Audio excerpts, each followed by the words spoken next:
Salam sejahtera, terima kasih karena bersama dengan saya di Nazilin Unity Channel.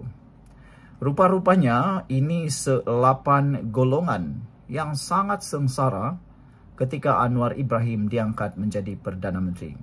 Tidak sangka sama sekali, mereka betul-betul benci dan takut dengan Anwar Ibrahim.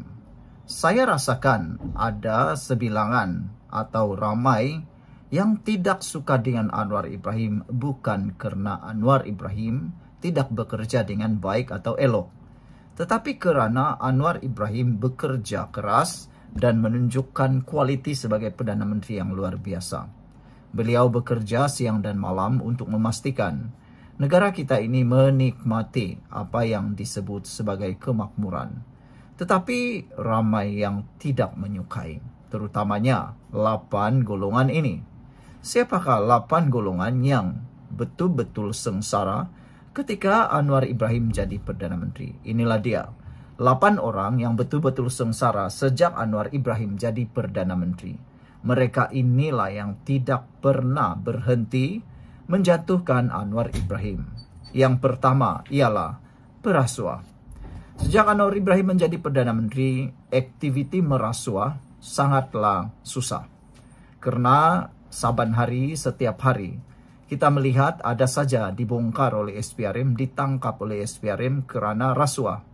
Inilah yang menyebabkan ramai orang benci, karena mereka tak lagi dapat meneruskan aktiviti rasuah mereka. Sebelum kita teruskan ulasan ini, jangan lupa tinggalkan komen Anda dengan tanda pagar kami benci perasuah. Sebelum itu izinkan saya untuk kongsikan kepada Anda semua, ini terapi imun Transfer Factor for Life. Terapi imun yang meningkatkan daya imun badan kita sehingga 400%. Secara umum dan ringkasnya, apabila imun badan kita jadi lemah, apabila imun badan kita bodoh, apabila imun badan kita tidak lagi bertindak dengan baik dan kuat, kita kena penyakit. Lalu badan kita susah untuk sembuh daripada penyakit karena imun badan kita yang tidak dapat mengenal mana satu lawan dan mana satu kawan dalam tubuh badan kita. Tapi terapi imun ini mendidik, mengajar, menguatkan imun badan kita dan menyeimbangkan imun badan kita supaya imun badan kita itulah yang menjaga sistem imun badan kita dan menghapuskan akar-akar penyakit yang ada dalam tubuh badan kita. Dapatkan produk ini melalui nomor telepon saya yang tertera. Produk ini lulus KKM, halal dan diperakui oleh dokter-dokter di seluruh dunia dan juga penemuan paling bersejarah dalam dunia kedokteran pada abad ini. Ini mungkin jawaban kepada doa Anda selama ini dalam kesehatan Anda. Cepat dapatkannya melalui nomor telepon saya yang tertera. Saudara-saudara sekalian, golongan kedua yang sengsara sejak Datuk Seri Anwar Ibrahim jadi Perdana Menteri ialah penyakau.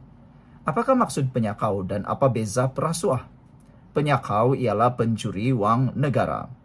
Mereka-mereka yang menyakau wang negara ini ialah mereka yang mengaut uang negara lalu disimpan dalam harta pribadi. Sama ada di bank, dalam simpanan rumah, di peti-peti besi, dalam sorokan-sorokan yang mereka simpan, dan lebih menarik lagi disimpan di luar negara. Kita tahu banyak sudah pemimpin-pemimpin yang sudah kedapatan mempunyai simpanan uang yang melampaui daripada pendapatan mereka. Bahkan ada yang puluhan juta ditemui oleh SPRM. Ketiga, yang sengsara akibat daripada sejak Anwar Ibrahim jadi Perdana Menteri ialah penyeludup. Antara mereka ialah penyeludup minyak. Apabila Anwar Ibrahim memperkenalkan harga minyak yang telah diumumkan oleh negara, para penyeludup tidak lagi dapat membuat aktiviti penyeludupan mereka kerana harga dan juga kawalan yang ketat daripada kerajaan. Maka dengan itu, begitu ramai yang benci dengan Anwar Ibrahim kerana mereka tidak boleh lagi menyeludup. Yang keempat, golongan yang sengsara sejak Datuk Seri Anwar Ibrahim jadi Perdana Menteri ialah para penebuk atap. Siapakah penebuk atap? Penebuk-penebuk atap ini ialah mereka-mereka yang mahu menjatuhkan kerajaan, cuba menghuru-haruakan kerajaan supaya mereka dapat kuasa melalui cara pintu belakang dan bukan melalui peti undi. Ini sebenarnya harus kita kecam dan kita kutuk. Karena perbuatan itu menghilangkan rasa hormat terhadap rakyat. Rakyat bersusah payah untuk mengundi, Anda pula bersenang lenang mengatur tebuk atap. Kelima, mereka yang sengsara sejak Datuk Seri Anwar Ibrahim jadi Perdana Menteri ialah para penunggang agama. Mereka cuba tunggang agama untuk kononnya terpalinglah agama dan cuba untuk melawan Anwar Ibrahim. Tetapi mereka tidak dapat lawan Anwar Ibrahim kerana Anwar Ibrahim merupakan pemimpin agama yang luar biasa. Beliau dikenali dalam dunia agama Islam, pemimpin-pemimpin Islam, negara-negara Islam. Bahkan Anwar Ibrahim adalah antara pemimpin Islam yang paling lantang sekali memperjuangkan rakyat Palestin. Jadi tiada jalan untuk para penunggang agama untuk mengalahkan Anwar Ibrahim. Yang keenam, golongan yang sengsara sejak Anwar Ibrahim jadi Perdana Menteri ialah para kartel. Kartel-kartel ini yang sejak dahulu bermaharajalela, yang mengontrol bidang-bidang tertentu, mengontrol perkara-perkara tertentu. Sejak Anwar Ibrahim jadi Perdana Menteri, mereka tidak mampu lagi menjadi kartel. Mereka tidak dapat melawan, mereka tidak dapat mempengaruhi, mereka tidak dapat menguasai Anwar Ibrahim. Anwar bukan seperti boneka mereka. Jadi mereka sengsara dan sangat benci dengan keadaan seperti itu. Dan yang ketujuh, golongan yang sengsara sejak Anwar Ibrahim jadi Perdana Menteri ialah para walaun yang bebal. Walaun-walaun yang ada kebanyakannya tidak rajin atau pemalas membaca. Mereka hanya ikut-ikutan. Apa yang mereka dengar, mereka tak pernah baca. Apa yang mereka dengar, tak pernah mereka kaji. Yang mereka tahu, dengar, angguk, dan terima. Yang jahatkah, yang fitnahkah, yang bohongkah, yang bodohkah, mereka telan. Akhirnya apa jadi? Fitnah pun menjadi benar.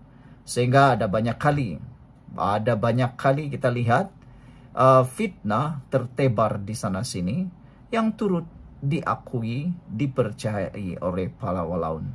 Sebenarnya saya kesian dengan sebilangan walaun ini kerana ada maci-maci, paci-paci yang turut percaya. Mereka benar-benar terpengaruh. Saya kesian dengan mereka sebenarnya. Dan yang ke-8, golongan yang paling sengsara sejak Anwar Ibrahim jadi Perdana Menteri ialah Tun Mahathir, yang mana beliau tidak dapat menerima kenyataan bahawa akhirnya musuh politik utamanya yaitu Anwar Ibrahim kini sudah jadi Perdana Menteri.